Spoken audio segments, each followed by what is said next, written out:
Hey guys! Welcome back! This is KG. Kakatapos lang namin mag-gym tas diretso na kami dito sa Santo Niño Parish Church. Medyo umuulan guys pero tuloy ang kainan. We are here to witness the 68th Parochial Fiesta Food Park dito sa Santo Niño Parish Church. So samahan niyo ako sa loob. They just started last September 8 hanggang September 17. Ito ay 10 araw na kasiyahan. Higit sa 30 na mga pwesto ng pagkain at inumin ang nag-aabang para sa inyo. So kung cheat day mo guys and gusto mo mag-food trip, punta ka lang dito. May stage dito guys kasi gabi-gabi may live entertainment and show para pasayahin ang bawat isa. Tsaka abot kaya ang mga masasarap na pagkain dito. Ang dami-daming pagpipilian. Ayan, mayroon ako nakita mga friends from Bureau of Fire Protection or BFP na naka-on duty. Ayan sila guys.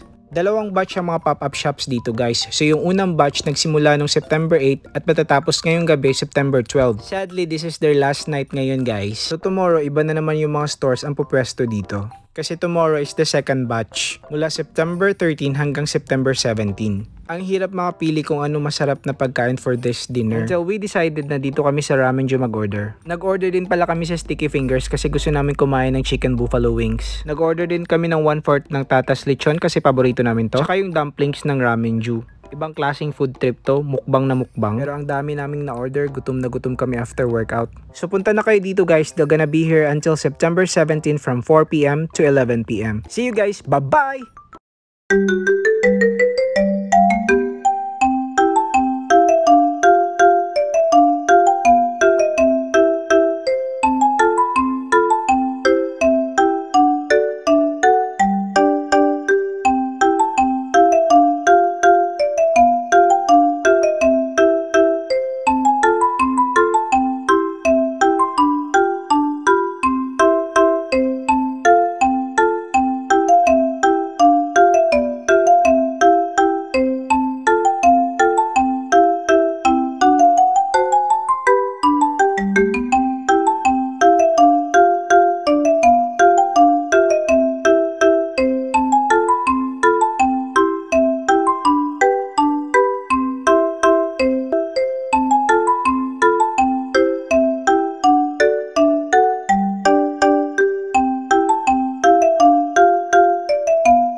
Sir, pasensya na yung request nga sana hindi na lang talapis mo di mo kabaluan eh.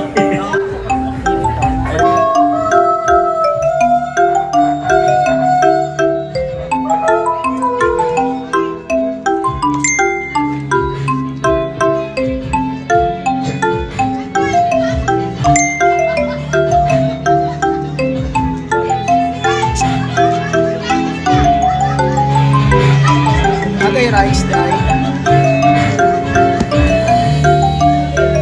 Ito na kayo para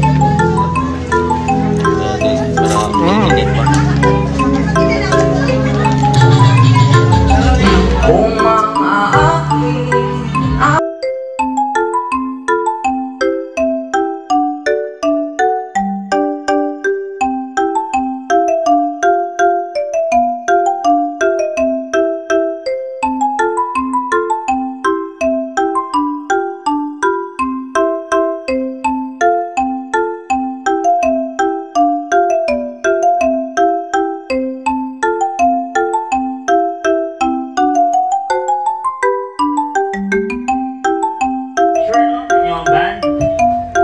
Follow na sila sa Facebook guys.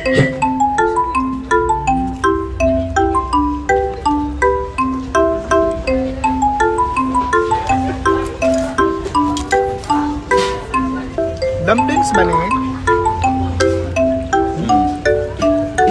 Fried dumpling.